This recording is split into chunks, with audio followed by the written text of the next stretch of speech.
जय श्री राधे कृष्णा प्यारे भक्तों। तो मैं आशा करती हूँ कि आप लोग कुशल होंगे। तो कल है पुत्रदा एकादशी व्रत कथा। तो आज मैं इसकी वीडियो डाल रही पुत्रदा एकादशी कथा की, आप लोग इसे ज़रूर सुनिएगा और इस व्रत को ज़रूर करिएगा। हर एकादशी हर व्यक्ति को करनी चाहिए, लेकिन जो करने में असमर्थ है वो एकादशी ज़रूर करे और फलाहार करे, दिन में फलाहार करे। तो पौष मास की जो पुत्रदा एकादशी है वो 10 जनवरी 2025 यानी कि कल है। तो आज मैं इसकी कथा कह रही हूँ, तो आप लोग इसे ध्यानपूर्वक वो जरूर सुनिएगा। तो प्यारे भक्तों, समय को ना बर्बाद करते हुए मैं शुरू करती हूँ। पुत्रदा पवित्रा और पुत्रदा एकादशी को पवित्रा एकादशी के नाम से भी जाना जाता है।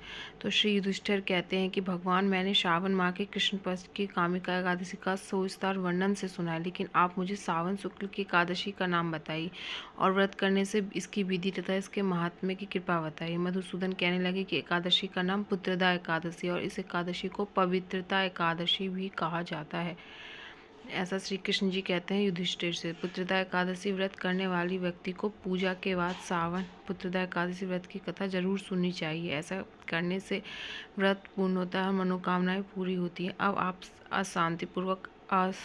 आप शांतिपूर्वक इसकी कथा सुनिए। इसके सुनने मात्र से वाजपेयी यज्ञ का फल मिलता है। पुत्रदा एकादशी व्रत कथा। द्वापर युग के प्रारंभ में महिष्मती नाम की एक नगरी थी, जिसमें महिजित नाम का राजा राज्य करता था, लेकिन पुत्रहीन होने के कारण राजा को राज्य सुखदायक नहीं लगता था। उसका मानना था कि जिसके संतान ना हो उसके लिए लोक और परलोक दोनों ही दुखदायक होते हैं। पुत्र सुख की प्राप्ति के लिए राजा ने अनेक उपाय किए, परंतु राजा को पुत्र की प्राप्ति नहीं हुई। वृद्ध अवस्था आती देखकर राजा ने प्रजा के प्रतिनिधियों को बुलाया और कहा, हे प्रजाजनों, मेरे खजाने से में अन्याय से उपार्जन किया हुआ धन नहीं है। ना मैंने कभी देवताओं तथा ब्राह्मणों का धन छीना है। किसी दूसरे की धरोहर भी मैंने नहीं ली।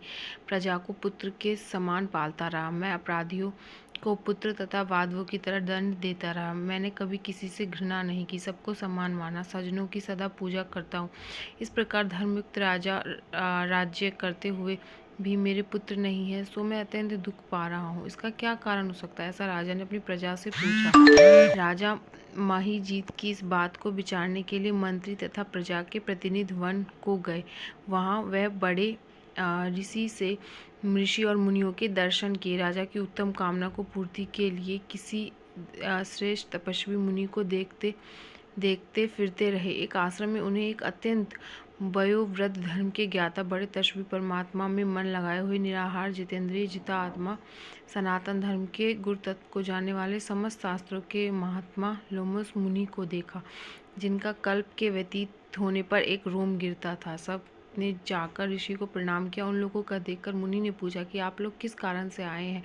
निसंदेह मैं आप लोगों का क्या हित करूंगा। मेरा जन्म केवल दूसरों के उपकार के लिए हुआ, इसमें कोई संदेह मत करो।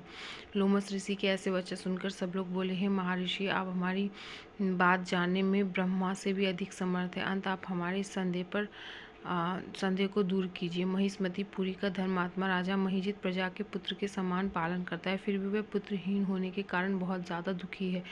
उन लोगों ने कहा कि हम लोग उसकी प्रजा है, अंत उसके दुख से हम भी दुखी हैं। आपके दर्शन से हमें पूर्ण विश्वास है कि हमारा संकट अवश्य दूर होगा, क्योंकि महान पुरुषों के दर्शन के मात्र से अनेक कष्ट दूर हो जाते हैं। अब आप कृपया करके राजा के पुत्र होने का उपाय बतलाएं। ये बात सुनकर ऋषि ने थोड़ी देर के लिए नेत्र बंद किए और राजा के पूर्व जन्म का वृतांत जानकर कहने लगे कि राजा पूर्व जन्म में एक निर्धन वैश्य था। निर्धन होने के कारण उसने कई बुरे कर्म किए थे और यह एक गांव से दूसरे गांव में व्यापार करने जाया करता था। एक समय ज्येष्ठ मास के शुक्ल पक्ष की द्वादशी के दिन मध्य के समय, जबकि वह 2 दिन से भूखा प्यासा था, एक जलाशय पर जल पीने गया। उसी स्थान पर एक तत्काल की ब्याही हुई प्यासी गौ जल पी रही थी। राजा ने उस प्यासी गाय को जल पीते हुए हटा दिया और स्वयं जल पीने लगा, इसलिए राजा को यह दुख सहना पड़ा। एकादशी के दिन भूखा रहने से वह राजा हुआ और वह प्यासी गौ को जल पीते हुए हटाने के कारण उसे पुत्र वियोग का दुख सहना पड़ रहा है। ऐसा सुनकर सब लोग कहने लगे कि हे ऋषि, शास्त्रों में पापों का प्रायश्चित भी लिखा हुआ है। अंत जिस प्रकार राजा का ये पाप नष्ट हो जाए, आप ऐसा कोई उपाय बताइए। लोमस मुनि कहने लगे कि श्रावण शुक्ल पक्ष की एकादशी को जिसे एकादशी भी कहते हैं। तुम लोग सब लोग व्रत करो और रात्रि को जागरण करो, तो इससे राजा का पूर्व जन्म का पाप अवश्य नष्ट हो जाएगी। साथ ही राजा को पुत्र की अवश्य की प्राप्ति भी होगी। लोमस ऋषि के ऐसे वचन सुनकर मंत्रियों सहित द्वारा पूरी प्रजा नगर को वापस लौट आई। और जब सावन शुक्ल एकादशी आई तो ऋषि की आज्ञा अनुसार सबने पुत्रदा एकादशी का व्रत किया और जागरण किया। इसके पश्चात द्वादशी के दिन इसके पुण्य का फल राजा को दिया गया। उस पुण्य के प्रभाव से रानी ने गर्भ धारण किया और प्रवेश काल समाप्त होने पर उसका एक बड़ा तेजस्वी पुत्र उत्पन्न हो गया।